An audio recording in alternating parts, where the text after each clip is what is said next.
Subconscious mind doesn't learn that way. The subconscious mind is a habit mind. Well, there's two ways to get programs into that subconscious mind. Number one was the way we downloaded information into the subconscious mind in the first 6 or 7 years of life, and that is this. The subconscious mind is operating at a vibrational frequency of theta, which is hypnosis. So it says, oh, yes, you can download information straight into the subconscious if your mind is in a state of hypnosis. So that's one way of acquiring a program. I said, well, the first 6 or 7 years, that's brain of a child is predominantly operating in theta hypnosis. But now you're older. Now what do? I go, well, here's an interesting fact. Twice a day, your brain goes through a period of theta vibrational activity. Twice a day, your brain is prepared to download information through hypnosis. I say, well, when does that occur? Well, remember, there are vibrational frequencies that ramp up. When you're sleeping, you're at the lowest vibrational frequency called delta. As you start to wake up, but you're not fully awake, that's twilight reverie. That's where you're just waking up and everything. You're still in a dream world. You're in the real world. You're mixing the two. That's a period called theta. Spread love, man. Hey there, deep divers. Welcome back. Hi. Have you ever felt like you're kind of stuck in a rut? You know, like repeating the same patterns, even when you're really trying to change things up. Oh, yeah, definitely. It can be so frustrating, right? It's like you're hitting your head against a wall. And today we are diving deep into the world of the subconscious mind. Ooh, I like that. We're going to try to unlock that secret code to break free from those patterns. I love it. So to guide us on this journey, we've got some awesome insights from Dr. Bruce Lipton. He's like this pioneer in understanding how our subconscious minds really run the show behind the scenes. Oh, he's brilliant. I've learned so much from his work. So to kick things off, Yep. let's talk about how much influence our subconscious mind actually has on our lives. It's honestly kind of mind-blowing. You know, we often think that we're the ones making all the decisions. Yeah. You know, like we're in control. Yeah, totally. But really, a lot of times, these pre-programmed beliefs that we've picked up along the way are actually the ones calling the shots. Exactly. And get this, Dr. Lipton says that a whopping 95% of our lives are run by these subconscious programs. Whoa, that's huge. So we're only really in control like 5% of the time. I know, right? It's like we're on autopilot most of the time. No wonder it can feel so hard to make changes sometimes. Definitely. So how do we even begin to tack into that 95%? Like, how do we make it work for us instead of against us? That is the million-dollar question, right? Yeah. Well, Dr. Lipton says that one way is to start paying attention to the patterns in our lives. Oh, interesting. He says, think about those areas where you consistently excel or the places where you always seem to get stuck. Makes sense. Like, let's say you're amazing at connecting with people. You're a natural networker. You make friends easily. Right. That could suggest that you've got a really strong subconscious program around confidence and social ease. Yeah, that makes sense. But on the flip side, if you struggle with procrastination, maybe you always put things off until the last minute. That could be a sign of a subconscious program that's rooted in the fear of failure. Or even a belief that you're not good enough or you don't deserve success. Exactly. It's crazy how these hidden beliefs can shape our reality. It is a bit unnerving, right? Yeah. To think about how much of our lives might be shaped by these beliefs that we're not even aware of. But the good news is that we can change them. We can. And Dr. Lipton outlines 2 really powerful methods for doing just that. Okay, lay it on me. Hypnosis and habituation. Hypnosis. Okay, so when we say hypnosis, we're not talking about, the swinging pocket watches and mind control stuff. No. Okay, good. It's not about that. It's more about accessing these relaxed, receptive brainwave states. Like a trance state. Yeah, exactly. They're called theta waves. And in that state, your subconscious mind is way more open to new programming. So it's like slipping past the gatekeeper of your conscious mind. Exactly. It's like you're sneaking in the back door. I like that. And those are the same brainwaves we experience as we're drifting off to sleep, right? You got it. And that's actually why things like subliminal messaging can be so effective, especially when you listen to them as you're falling asleep. Because your conscious mind kind of takes a back seat, and those positive messages can just slide right into your subconscious. Wow. So while you're sleeping, you're basically planting these powerful seeds in your mind. Exactly. It's like subconscious gardening. I love that. So what about habituation? How does that work? Well, habituation is all about the power of repetition. Think about learning the alphabet as a kid. You repeat it over and over and over until it becomes second nature. Right. It's like ingrained in your brain. Exactly. It's the same concept here. If you want to reprogram your subconscious mind to be more assertive, for example, you could practice things like speaking up more in meetings or setting clear boundaries with people. So each time you act in alignment with that assertive version of yourself, you're reinforcing those neural pathways in your brain. You got it. It's like creating a well-worn path in the woods. The more you walk it, the easier it becomes to follow. Okay, this makes sense. But I'm sure some of our listeners out there are thinking, hold on, is this just positive thinking with a fancy new label? What makes it truly different? That's a great question. And, positive thinking can definitely be helpful, Right. but it often just stays at that surface level. Right, doesn't always stick. Exactly. With hypnosis, though, you're bypassing those conscious filters and going straight to the control panel of your subconscious mind. Right, you're getting to the root of the issue. Right. And with habituation, you're not just thinking differently, you're actually taking consistent action that physically changes those connections in your brain. It's about moving beyond just wishful thinking and actually rewiring your mind for the results you want. It's like taking control of your destiny. Right. It's empowering stuff. It really is. But one thing that really stood out to me from Dr. Lipton's work was his point about how many of these programs are actually formed way back in early childhood. Oh, yeah. It's amazing how much our early experiences shape us, isn't it? It is. And he even says that some of these programs can be formed during pregnancy. Whoa, really? Yeah, it's wild. Our brains are like sponges at those young ages, absorbing everything from our environment. But if we don't even remember those early experiences, how can we possibly change them? It seems like we're trying to rewire something we can't even see. It's a good question. But that's where both hypnosis and habituation come in. You don't need to dig into those childhood memories or pinpoint the exact moment a program was formed. You can target those programs simply by focusing on the areas of your life where you want to see change. So instead of getting lost in the past, I can just focus on what I want my future to look like. Exactly. It's about shifting that focus from analysis to action. Your life is already reflecting those subconscious programs, so you can use that as a roadmap for change. Okay, that makes sense. So I don't have to go on a deep dive into my childhood to figure this stuff out? Not necessarily. It's more about looking at your present experiences and using those as clues to guide your transformation. That feels so much more empowering. It is. It's like taking back control of the narrative. Totally. This is all so incredibly insightful, but honestly, it's a bit overwhelming too. Right. Just imagine aligning all your subconscious programs with your conscious desires. Yeah, where do you even begin? Right. Well, Dr. Lipton says a great place to start is by choosing one specific program you want to rewrite. It could be anything from boosting your confidence to attracting more abundance or overcoming a fear of failure. So not trying to overhaul my entire subconscious in one go. Nope. Just focus on one key area for now. Think of it like choosing a specific muscle to work on at the gym. Okay, that's a good analogy. You don't try to train your entire body at once. You focus on one area, build strength and consistency, and then move on to another. Got it. So baby steps. Exactly. Baby steps to subconscious transformation. I love it. But once I've chosen that area of focus, how do I actually go about rewriting the program? Is it as simple as just repeating affirmations a few times a day? Well, affirmations can be helpful, but they're just one piece of the puzzle. Remember, the subconscious mind thrives on repetition and consistency. Right. Think of it like building a muscle. You wouldn't expect to see results from lifting weights just once. It takes consistent effort over time. So it's more like creating a daily practice or a routine that reinforces these new beliefs. Exactly. You need a multifaceted approach that incorporates both hypnosis and habituation techniques. Think of it as a two-pronged attack. Okay, I was intrigued. So with hypnosis, we're targeting those theta brainwave states to slip in those positive suggestions. Okay. And then with habituation, we're reinforcing those suggestions through consistent actions and thoughts in our daily lives. So it's about aligning our actions with our thoughts and beliefs. Exactly. It's about creating a synergy between your conscious and subconscious mind. I'm starting to see the bigger picture here. It's not just about thinking differently. It's about creating a consistent practice that aligns your thoughts, actions, and ultimately your subconscious beliefs. You got it. It's about rewiring your mind for the results you want, one program at a time. This is giving me a whole new perspective on personal growth. It feels like we're uncovering the secret code to unlock our full potential. And the best part is we're just getting started. There's so much more to explore. But before we dive into those deeper layers... Deeper layers. Okay, I'm hooked. I know, right? But before we go there, let's pause here for a moment and give our listeners a chance to absorb all of this incredible information.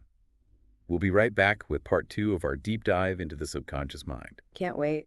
All right, deep divers, welcome back. We've been talking about how much power our subconscious mind has, how it shapes our lives without us even realizing it. Right, like we're running on autopilot sometimes, guided by all these hidden programs. Exactly. And we've learned about two really cool goals, hypnosis and habituation, to help us rewrite those programs. But where do we even begin? Like, how do we choose which program to work on first? Well, Dr. Lipton, he says it's important to start with one specific program you want to change. Like, don't try to tackle everything at once. So no massive subconscious overhaul, right? Not all at once. Think of it like renovating a house. You wouldn't gut and rebuild every room at the same time. You'd focus on one, get it just how you want it, and then move on to the next. I like that analogy. Okay, so one program at a time. Yeah. But what are some common programs people might want to target? Like, where do we even start? Well, one big one is the fear of failure. Think about all those times you've held back from doing something you really wanted because that little voice of fear was like whispering doubts in your ear. Oh my gosh, yes. I know that feeling all too well. It can be so paralyzing. Right. It can keep you from taking risks, going after your dreams, or even just putting yourself out there. Definitely. And what about those limiting beliefs we have around money? Like those thoughts, I'll never be wealthy, or money is hard to come by. Absolutely. Subconscious programs around scarcity and lack of abundance are super common, and they can manifest in so many different ways. Financial struggles, missed opportunities, even just a general feeling of never enough. Yeah, it's like those beliefs become a self-fulfilling prophecy. Totally. But the amazing thing is that by identifying these programs and using techniques like hypnosis and habituation, we can start to rewrite that story. We can change our money mindset. Exactly. So instead of feeling trapped by that fear of failure, we can reprogram our subconscious to see challenges as opportunities for growth. Yes. And instead of feeling limited by scarcity, you can cultivate an abundance mindset and start attracting more prosperity into your life. It's like we're upgrading the software of our minds to create a whole new reality. Love that analogy. Okay, so let's say someone wants to reprogram their subconscious to overcome a fear of public speaking. That's a pretty common one, right? Definitely. Lots of people struggle with that. So what steps could they take? Well, first things first. You got to acknowledge and accept the fear. Don't try to push it away or pretend it's not there. Lean into the discomfort a little bit. Exactly. Like really tune into those physical sensations. Where do you feel it in your body? Is your heart racing? Palms sweaty? That's your body giving you valuable information about what's going on beneath the surface. Oh, that's interesting. So we're basically becoming detectives of our own inner world. Exactly. And once you've acknowledged the fear, you can start to use hypnosis techniques to shift the story. Visualize yourself speaking confidently and engagingly in front of an audience. See yourself feeling calm, composed, and control. Create a mental movie of the desired outcome. Yes. Make it as vivid in detail as possible. Engage all your senses. What do you see? What do you hear? What do you feel? And remember, we're not trying to force this new belief on our subconscious with willpower. Right. We're speaking to it in a language. It understands images, feelings, sensations. You're essentially creating a new blueprint for your subconscious to follow. And once you've laid down that foundation with visualization, you can reinforce it with habituation. This is where you start to build new habits that support your desired change. So in this case, maybe you start by practicing speaking up more in meetings, or you join a Toastmasters group to get comfortable in front of a crowd. Exactly. You're gradually exposing yourself to those situations that trigger the fear in a safe and controlled environment. And as you do, focus on those feelings of confidence and accomplishment. So it's not just about facing the fear, it's about rewiring the emotional response. Exactly. We're training our subconscious to associate public speaking with those empowering emotions rather than fear and anxiety. Makes sense. I'm really seeing how these two techniques, hypnosis and habituation, work so well together. But how long does this process actually take? Is there like a magic formula? That's the thing. There's no one-size-fits-all answer. Yeah. It really depends on the individual, the program they're working with, their commitment to the process. Yeah. But the key is consistency. So no quick fixes or overnight transformations. Afraid not. It's more about creating a steady, consistent practice, like you're learning a new skill. It takes time, patience, and perseverance. I get it. But I know it can be easy to get discouraged if you don't see results right away. It definitely can. Yeah. So it's important to celebrate those small wins. Notice any positive shifts, no matter how subtle. Like what kinds of things? Maybe you felt a little bit less anxious before a presentation, or you spoke up in a meeting when you normally wouldn't have.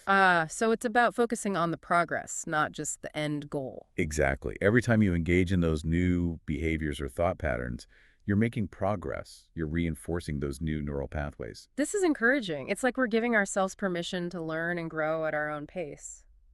But what about self-care during this process? It seems like rewiring your subconscious could be pretty demanding. Self-care is absolutely crucial. Make sure you're taking care of yourself physically, emotionally, and mentally.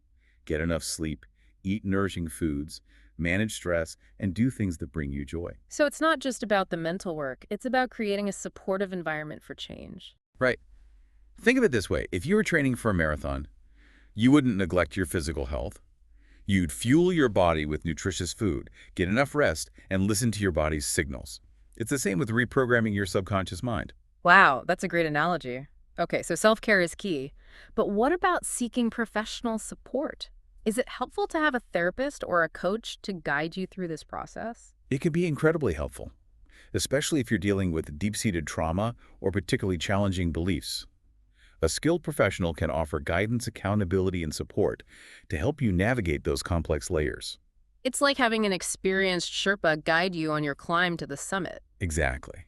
It can make the journey a lot smoother and more successful. This has been such an empowering conversation. It feels like we're taking back control of our minds and our lives. And we're just scratching the surface.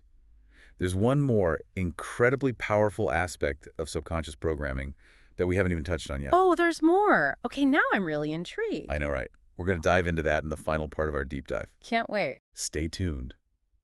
The subconscious mind is waiting. Welcome back, deep divers. We are in the final stretch of our deep dive into the subconscious mind. And we left off with a bit of a cliffhanger. We did. We've been talking about how our subconscious can kind of hold us back with those hidden programs, and we explored hypnosis and habituation as like tools to rewire those beliefs. Right. But you hinted at one more secret weapon, something that could totally change how we approach personal growth. What is it? Spill the beans. Okay. So it all boils down to this. What if instead of battling our subconscious, we learn to align with it? Align with it. But haven't we been talking about how these programs can be limiting? Like, why would we want to team up with something that's holding us back? Because your subconscious mind, it's not your enemy. It's actually a powerful ally that's always working to protect you, keep you safe, help you survive. Okay, I'm starting to see where you're going with this. Yeah. But how does that change things? Think about it this way. What if instead of constantly pushing against your subconscious, you could harness its power to propel you towards your goals? That sounds amazing. But how do we do that? It starts with understanding how your subconscious mind communicates. You know, it doesn't respond to logic or willpower. It's all about emotions, feelings. Right. We talked about that. It's like the subconscious speaks a different language. Exactly. It's the language of energy. Your subconscious is picking up on your energetic vibrations, your thoughts, your beliefs, your emotions, and it's responding accordingly. So if I'm sending out signals of fear, doubt, scarcity, my subconscious is going to create more of those experiences in my life. Exactly. But here's the good news. You can shift those energetic vibrations. You can start sending out signals of confidence, abundance, joy. So by doing that, we're actually aligning with our subconscious instead of fighting against it. Exactly. It's like you're finally speaking the same language. And when that happens, incredible things can happen. Okay, I'm with you. But can you give me some practical examples? Like, how can someone shift those energetic vibes to align with their subconscious? Sure. Visualization is super powerful. Imagine yourself already living that life you want, feeling all the emotions that come with it. So like if I want to reprogram my subconscious to attract more abundance, I could visualize myself living in financial freedom, feeling grateful and joyful. Exactly. And the key here is to really feel those emotions, like you're already experiencing them. Because emotions are the language of the subconscious. Yeah. Right. The more you embody those feelings, the more you're aligning your energy with what you want. And what about affirmations? Do those play a role in this too? Definitely. Affirmations can be super powerful, especially when you pair them with strong emotions. So instead of just repeating affirmations mindlessly, I should really focus on feeling the truth of those statements. Yes. Embody those emotions you want to experience. Feel the gratitude, the joy, the confidence. Let your subconscious know this is what you're choosing. It's like we're sending a clear message to our subconscious. This is the direction we're headed. Exactly. And I'm starting to see how powerful this alignment can be. But what about those limiting beliefs and negative programs we talked about earlier? Where do they fit into this whole alignment thing? That's a great question. Remember those limiting beliefs? They're often rooted in fear, a primal emotion that's designed to protect us from harm. So even though those beliefs might be holding us back, they're coming from a good place. Exactly. And that's why it's so important to approach them with compassion and understanding. So instead of trying to get rid of those beliefs or pretend they don't exist, we can acknowledge them, thank them for trying to protect us, and then gently guide them towards a more empowering perspective. You said it perfectly. It's about working with your subconscious, not against it. This is so inspiring. It feels like it takes the pressure off. Instead of constantly battling my subconscious, I can start to see it as a powerful ally on my journey. And that's what it is. Your subconscious mind is an incredible resource. It's full of wisdom and potential. And when you align with it, amazing things can happen. I love that. Well, as we wrap up this deep dive into the subconscious mind, I want to leave our listeners with one final thought. What if your subconscious programs weren't something to be afraid of or something to overcome, but rather a powerful force that's just waiting to be harnessed? Yeah. What if instead of trying to change your subconscious, you started by aligning with it? What dreams and desires would you finally be able to manifest? It's a powerful question to consider. And remember, your subconscious mind is waiting. It's waiting to collaborate with you, to co-create with you, to help you achieve your highest potential. It's all right there, waiting to be unlocked. So start by choosing one area of your life where you want to see a shift. Feel the emotions you want to experience, and trust that your subconscious mind will meet you there. The power is within you, always has been, always will be. Absolutely. The power to create the life you desire lies within. Thanks for joining us on this incredible journey into the depths of the subconscious mind. Until next time, keep diving deep.